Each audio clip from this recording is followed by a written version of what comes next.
And welcome to the Meeting Project podcast. I'm your host, Dr. Daniel A. Franz. Today, I'm so honored. We have Mandie Hungarland with us to discuss, um, I guess the best way I can say it is the death industry.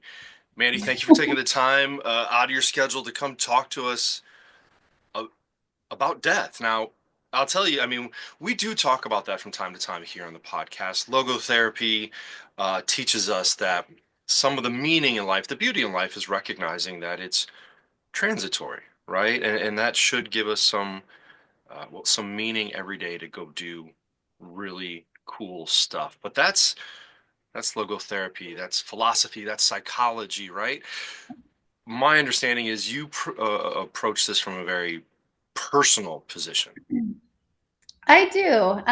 Thank you for having me. And my background, I actually went to art school. I had no intention of ever working with death or anything like that.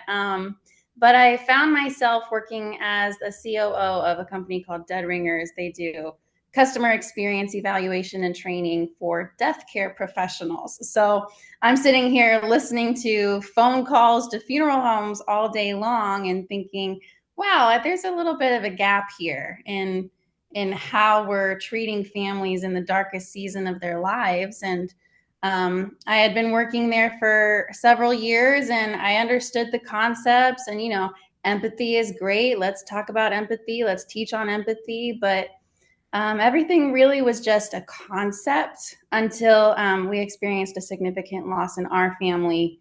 And then suddenly everything was real. And I really understood why we talk about empathy, why we talk about purpose, why we talk about meaning, and all of those things. So, in short, we lost our daughter a couple of years ago.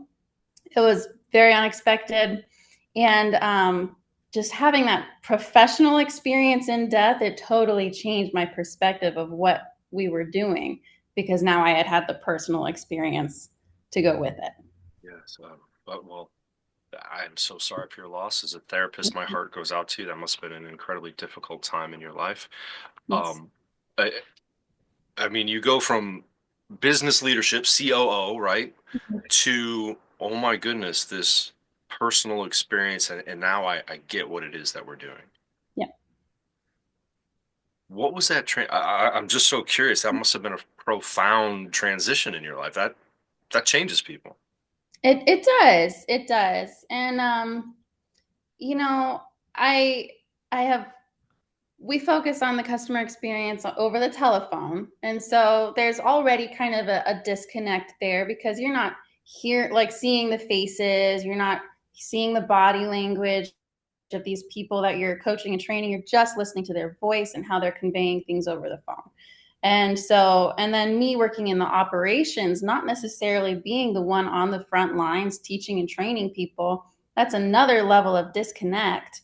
And me not having necessarily the death care education. I didn't go to a mortuary school. I went to art school. I thought I was going to be a painter or something, whatever a 18-year-old me thought I was going to be at some point. And that's another level of disconnect as well. I never envisioned myself experiencing death. I mean, very few of us do, but especially death that is so close and so real and so shocking.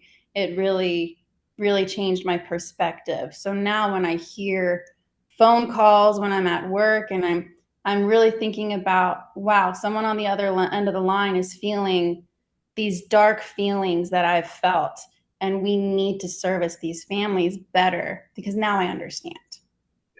Wow, yes, you certainly do understand. So I am so conflicted right now. There's two very distinct directions I want to go. I have so many questions. Um, Yes. I guess let's get to know you a little bit more first. Okay. How do you go from art school to COO of this company? I'm like, tell me more. So fresh out of art school, I was actually dancing professionally, and one of my fellow dancers knew someone who worked at a design company. So naturally, that kind of stepped into that, interned at a design company. Well, it turns out it's actually a design company for funeral home websites. So Oh, okay, wait. That's a obviously that's a thing, but that's a thing. A design company for funeral home websites. Okay. Wow.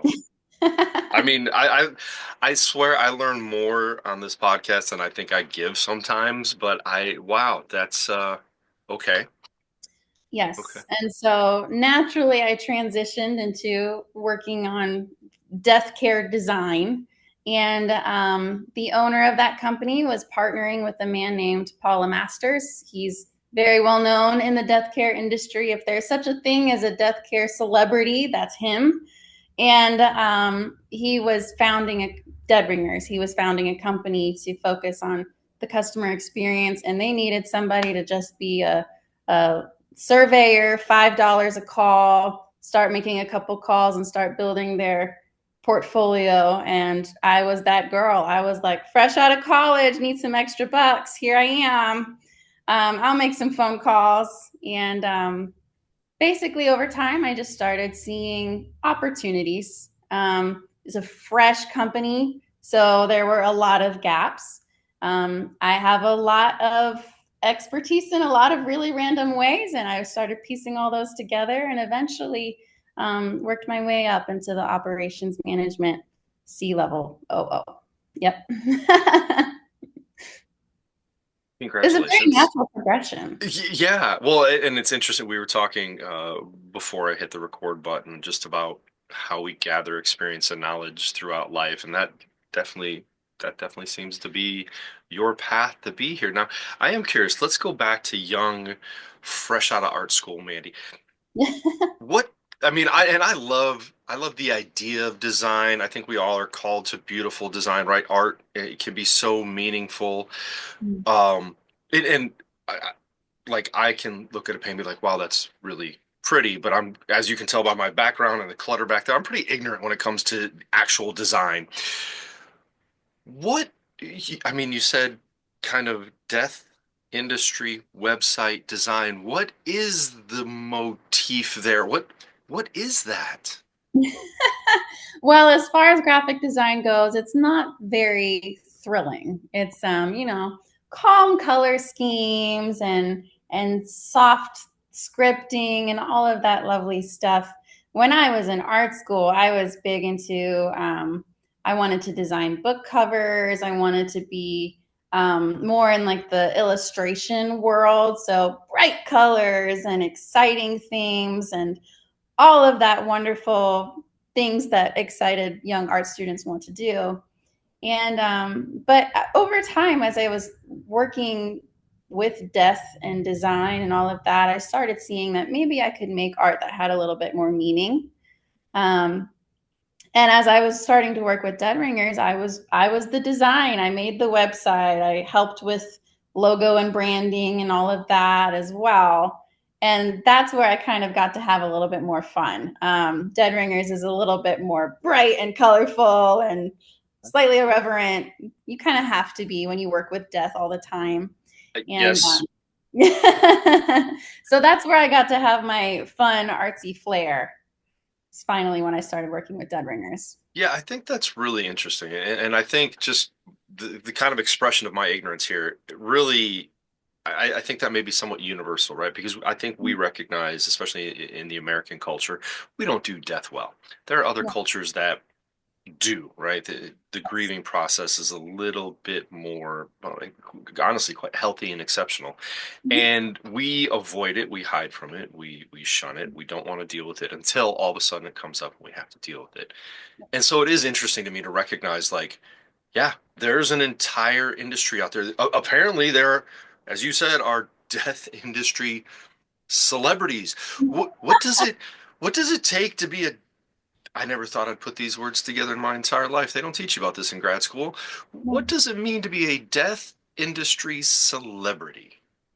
Well, to give you an image, there's a convention. It's Of for course funeral there home is. and cemeteries all over the nation, and they all get together once a year for a large trade show. And Paula Masters, our resident death care celebrity, is walking around with a blazer that has neon lights ingrained into it. So it's reading a message on his back while he's walking around, and people are just flocking to him, asking him questions, shaking his hand, commenting on the last video or webinar that he did. And he's often asked to do keynotes and things of that nature. So that is what I would call a death care celebrity. He's very well known. Whenever I say I work with dead ringers, I get a blank face. When I say I work with Paula Masters, they're like, oh, Paul's company. I mean, I try not to choke on this podcast, but you got me there. You got me a good spit take. I had to hit the mute button. Shouldn't be sipping coffee with. Okay, so there's a convention. Of course, everybody has a convention. Oh, yeah. Where's the death industry convention held? Surely it's Las Vegas, right? Actually, the next one is in Las I Vegas, knew it. Yeah, yeah. but the Okay, last one is in Florida. in Florida. Okay. You make a really good point. I mean, when you work in that industry all day, every day, and, we talk about doctors and EMTs and firefighters, you have to have a sense of humor about it, and, Yes. and we have to find humor. Humor is one of the great powers of the human spirit to defy that which is around us, right? To help us get through difficult situations. And so, I mean, I just picturing somebody walking through a death convention with a light up blazer on. Like, Yes. wow. Okay. So you have this sense of levity and enjoyment. And surely you have to, right? As somebody working in the industry, you cannot be sad and sorrowful all the time, but you have to display empathy. So you Mhm. have love of your job and enjoyment, and you work with these incredibly sad people. And, Yes. and in there, you bridge the gap with empathy. Yeah. That's I know. Sorry. I think a lot of us normal people, I guess I would call them civilians, they forget because they're only dealing with death once or twice a year, hopefully, unless there's extraordinary circumstances. You're ordinarily not planning 5, 10 funerals a year. Funeral professionals are generally planning anywhere from 100 to 1,000, 3,000 funerals a year. They could be meeting with somebody every hour of the day to arrange another funeral.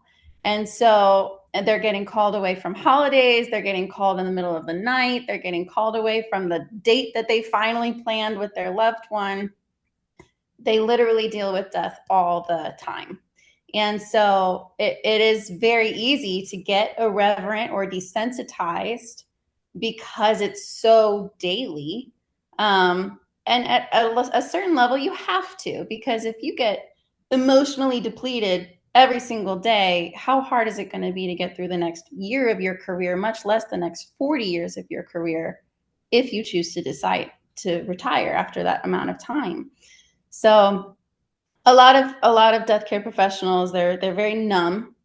On the other end of the spectrum, there's all the professionals that they feel all the feels, and they're just a puddle at the end of the day. And unfortunately, whenever we talk about empathy in the customer experience, generally we get those two opposites. It's either, well, I don't have the capacity for all those feelings, or I'm already feeling all those feelings and I need help. Um, I like to use kind of like the airplane analogy. The flight attendants that come out, they do their safety briefing, and they say if there's a drop in cabin pressure, oxygen masks are going to come from the ceiling. Put yours on before you help somebody else. And if we're in our feeling brain, we're going to say, no, I'm sitting next to my kid. I'm sitting next to my spouse. I'm absolutely going to help them put their oxygen mask on. Logic brain kicks in and says, I can't help anybody if I'm on the floor suffocating. So we know that we're supposed to put our oxygen mask on first. We know that we shouldn't be suffocating when we're helping all of these families, but our heart gets in the way and we want to help, we want to serve. So when I'm talking about empathy, I understand that we can't meet everybody on an emotional level, but I do believe that there is a skill to empathy. not necessarily a feeling to empathy, but there's a skill, and there are certain ways that we can validate and connect with human beings without getting ourselves suffocating, emotionally depleted. And so that's what we teach on, is how to empathize effectively, but not in a way that is draining. Yeah, I totally agree with you. I never realized in so many ways deaf professionals are so close to therapists, right? They have to be. But that idea in their personal lives that they can either be burned out and numb, Yeah. or taking too much on. And I know many a therapist, right? That's a path to burnout is you take home with you all of the feelings from the people you've dealt with every day. And as you said, you can't go 4 weeks like that, much less 40 years. So, um, wow. So, okay. The statistics you threw out, like I've attended a few funerals in the past few years. And it was just, I've been fortunate, I guess, to be it's been a blessing that the funerals have been well done. We were allowed to mourn well, I think. But you said, okay, I can totally understand 100 funerals in a year. That's two a week. Good. I can figure out those statistics. Did you say some places, some people will do 3,000? Mhm. How is that possible? I can't even do the math right now. Like how?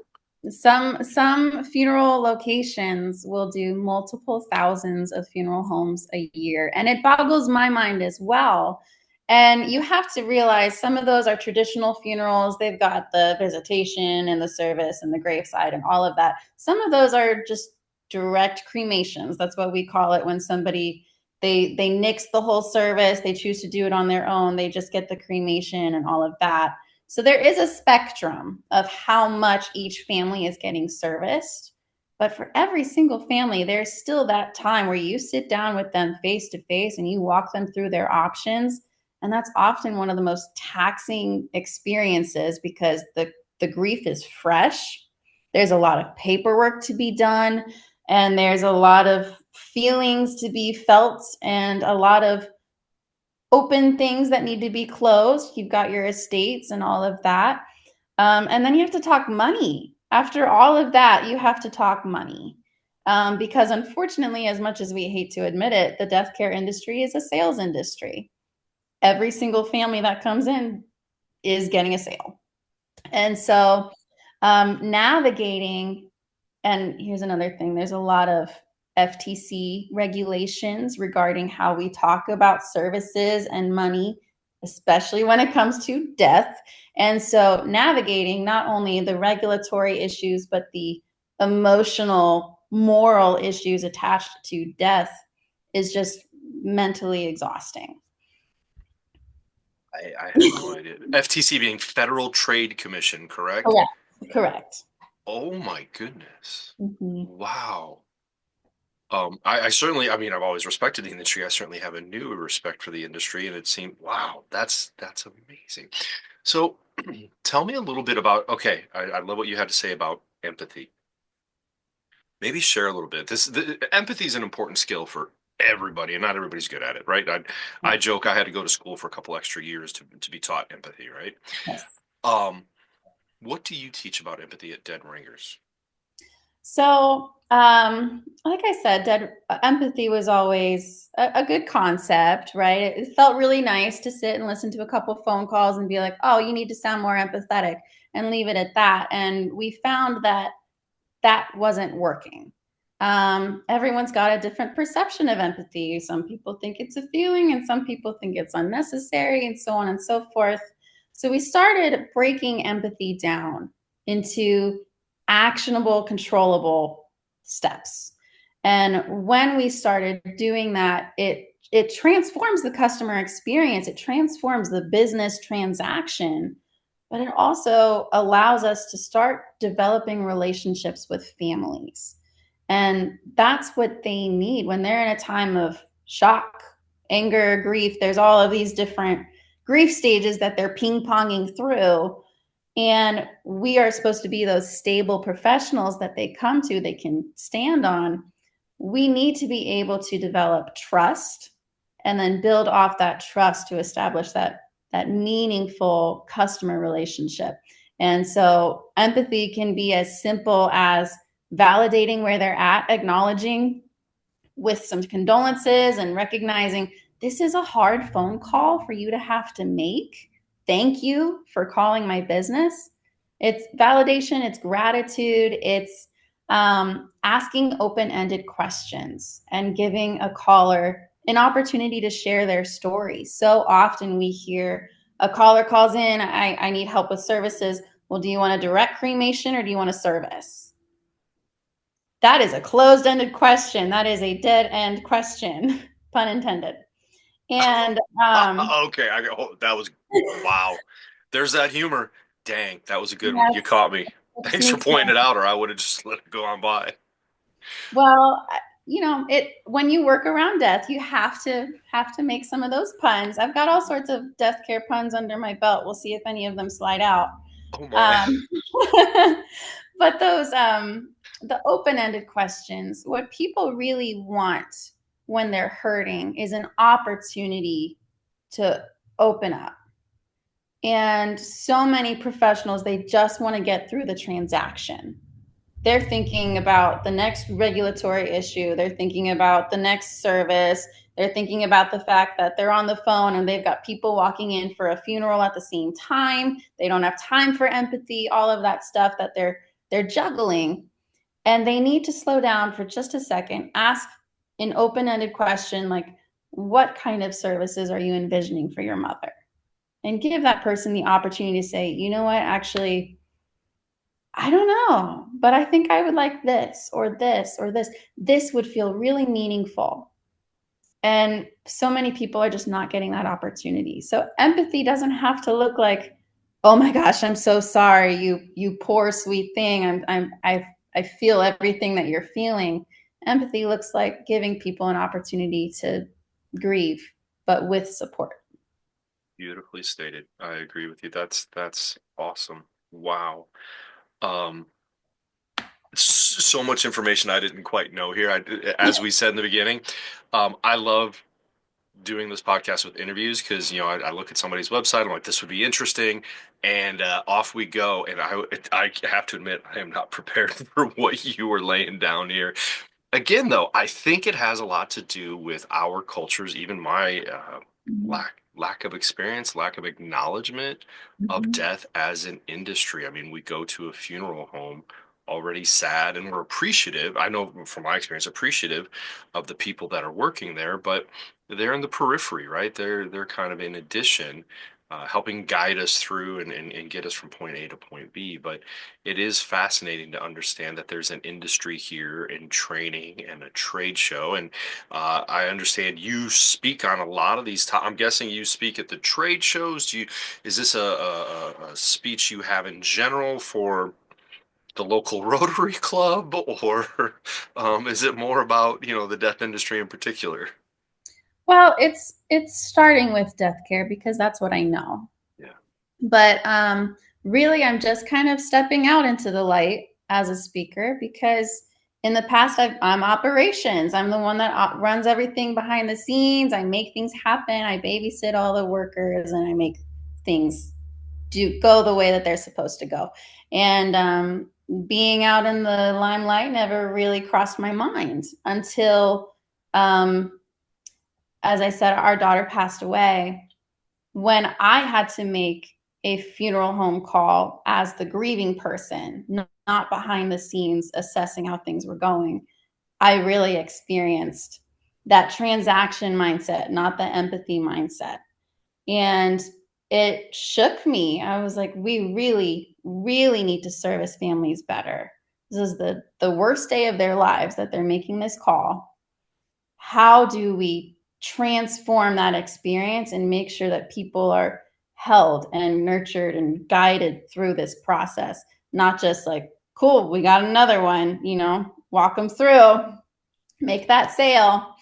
And so after my experience and then heading back into work, listening to all these death care calls after experiencing my own loss was really hard. And recognizing that gap in empathy was still there. was really hard. And so now I feel that no, I'm not the most experienced in death care. I went to art school. No, I don't have all of the years of tenure that some other death care professionals have. What I do have is my own personal experience and the courage to talk about it. So I can use my personal experience to present to others, why is empathy so important? And what are we really trying to do? Who are we really servicing? I think there's a big disconnect, a misconception in the death care profession that we're servicing the dead guy. Somebody calls in, we go pick them up, we do our transporting, casketing, cosmetizing, memorializing, boom, now we're done. And that's not true. We're actually in the life care profession, not the death care profession. Because for every dead body that comes across our table, there's actually a family that just experienced a loss and they need help. And it's our responsibility as the death care professional to help them make that journey. That is beautifully stated. I can't help but just acknowledge this amazing fact that here you are already working in the industry, working for a company like Dead Ringers, a consulting company, Mhm. trying to help people, trying to help the death industry have more empathy and be more human and humane in their care. And then you experience this loss where you have to go through that process. Can I ask what happened? Yes, I called and I said, there's been a loss. I need help making arrangements. And the response was, where are they? It wasn't who passed. It wasn't what's their name. It wasn't who are you? How are you doing? It was, where are they? We'll go pick them up. Can you come in this afternoon? And for a moment, because I was in such shock, I was just answering the questions. But afterwards, I was like, wow, they didn't even acknowledge. They still don't know that this is my daughter. They still don't know. And I called a couple of other funeral homes after that. We didn't proceed with the arrangements at that funeral home. The second funeral home that I called, when I called and I said, I need help making arrangements, they said, I'm so sorry. Has there been a loss? And I said, yes. And they asked her name. Hmm. What a difference. What a Mm-hmm. powerful and important difference. Yep. And it's just one different question, Yeah. but it made such a difference. Hmm. What was your daughter's name? What is your daughter's name? I'm sorry. Josephine. Well, again, I am sorry for your loss, but my goodness, oh my goodness, you got me a little choked up here. Um, what an amazing story of exactly what we talk about here at the Meaning Project and Logotherapy, taking a tragedy, a terrible time of suffering, and what you've done in turning it into, honoring her name and her life by helping others to recognize, like, you need to make some changes. Wow. We need to do better. That's Yeah. all. And it's hard to say because I recognize we're dealing with death daily. I hate to ask more of death care professionals because I understand how hard it is. But there has to be a way to do better for the families. Yeah.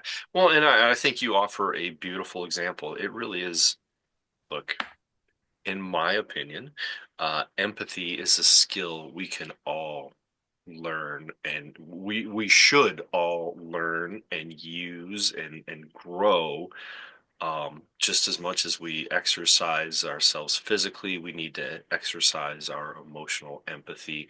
I mean, if more people understood that, and just how to be humane and human to each other, what an amazing place this would be to live in. But Yeah. I mean, in that industry, I just hearing your example, like, oh my goodness, I felt that. I felt the difference there. I think I'd probably have the same reaction if somebody just asked that question that, well, where, just went with the logistics of it. Where do we pick them up and who do we send the bill to? Whoa, Yep. Yep. whoa. Wow. I don't even know what questions to ask right now. You've shaken me. Thank you. I mean, tell me a little bit about, so you are speaking to death care professionals, but there are other people that need to hear this message. Tell me a little bit about your path to sharing this message and speaking about it. Well, I'm still on that journey, so I Hmm. can't tell you the destination necessarily. But part of that journey is I'm actually working on a book called Tell Empathy. So, telephone empathy for customer service professionals. And basically taking everything that I've learned from loss, from working in the death care space and understanding grief and how the mind operates in that time, and then translating it into customer service industry in general. Yes, we're not dealing in customer service with issues that are as dire as someone just died, but there's still people on the other end of the line that may have just experienced a loss. They may be in the middle of a tough divorce. They may have just gotten a poor prognosis from a medical professional. Everyone's dealing with, forgive me, crap. Hmm. And when we take a step back as a professional and say, you know what, let me just shelf the fact that my butt hurts because I've been sitting in my cubicle for 8 hours, just shelf that for 5 minutes at a time and help the next person on the other end of the line. That's empathy. Just taking a step back and recognizing, even if this person is irritable, they're calling me about some stupid technology issue, all they need to do is click the on button. Recognize that maybe that person isn't thinking straight because they just experienced something. And let's treat that person like a human, not like an idiot, you know? Let's treat that person like they have experienced something hard, and we can still have empathy even if it's not at the magnitude of somebody dying unexpectedly. It's still important to treat people like valuable humans who have feelings, who have hurts, who have losses, even when they're not as extreme as losing an entire human being. I've had the opportunity to work with plenty of customer service professionals from a clinical perspective because I do feel they're overworked and overstressed and sometimes on the Yeah. verge of burnout. And sometimes their butt just hurts because that cubicle world gets a little It's difficult. hard. Um, Yeah. yeah, and I know personally, I've said this before. No, I can't think of many situations where people call customer service because they're happy, right? No. Customer service people are dealing with angry, frustrated, disappointment, sad uh, people. And so for me personally, I know whenever I encounter one that is empathic, cheerful, just polite, Yeah. I always try to recognize that and honor that. Like, hey, thanks. And try to be kind. And maybe for me, that's a little bit of childhood personal trauma. I remember growing up watching my mom on the phone with insurance companies or medical bills for grandma or something, and she would just bite people through the phone. I'm like, oh, that's no good. So, Mm-hmm. but I think, there is a message out there. Hey, if you're on the phone, be kind to your customer service people. They're really trying to have a hard time or trying to, help you. It's not easy. I know there was one I worked with that literally, I think it was 7 seconds they had. I mean, everything was monitored and they had a 7 second break between calls or something like that. It's like, wow, that's Yeah. not a lot of time. So, One of my first jobs was working in a call center for a large retailer. sure. And it was, you get your like 2 hours of training and then they just throw you out on the floor and the phone's ringing constantly. And you're like, oh, it's high stress. It's high stress, high conflict. You're right. Nobody calls in happy. Right. Everybody is stressed or irritable or something. It's so easy to take those calls though and take them personally, Yeah. like a personal attack that this person is being offensive towards me. And we have to remember, no, people are going through crap. They're going through any number of certain situations, and we need to treat them like they're going through a situation. We can help guide them through it. We're the professionals. We can take that responsibility and walk them through a process and leave them at the end of the call better than when they found them. Oh, that's beautiful. That is right out of some Viktor Frankl stuff. When we treat people, how's that? I was just sharing this week. When we treat people how they are, we diminish them. But when we treat them as what they could be, or we try to lift them up, we truly make them better. That is, and I think that's an important message. I know you are here talking about the death care industry, and I'm saying, man, this is a message for everybody. We could all Yes. benefit from being a little bit more empathic. I have a t-shirt somewhere up there that says, be kind. Everybody you meet is going through something that you know nothing about. Yeah. And that's so very true. If we could go through life, go through the world with that attitude that you're sharing, um, it certainly would be a better place to try to get through, whether you're going through the supermarket or you're going Mhm. through a tragic loss, as you said. So wow, Mandie, thank you so much for bringing me to tears at 9 o'clock in the morning. I appreciate that. I needed a little bit of purging there, but what a truly beautiful story. Thank you for sharing it. Where can people find out more about you and your work and your speaking, as well as for those? I'm not sure how many death care professionals we have listening to the Meeting Project. Maybe this opens it up, but if they need to find out more about Dead Ringers, where can they find out more about you as well as the company you work for? So the Dead Ringers website is deadringers.co, and that's a great place to learn more about that. I am wrapping up updating my website, and that's mandiehungarland.com. Excellent. I will be sure to put that spelling there in the show notes. I Perfect. do like as I was reviewing that website, I mean I did have a little of that gallows humor. I'm like, really? Why dead ringers? Where does that come from?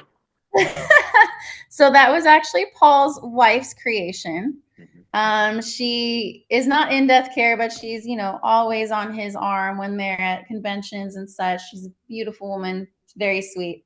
And she just has that fun little humor. She just comes up with things. And one day they were chatting about what on earth to name a company that does customer experience evaluation for death care. And she's like, oh, it has something to do with the phone. It has something to do with death. So dead ringers. I And it love it. just stuck.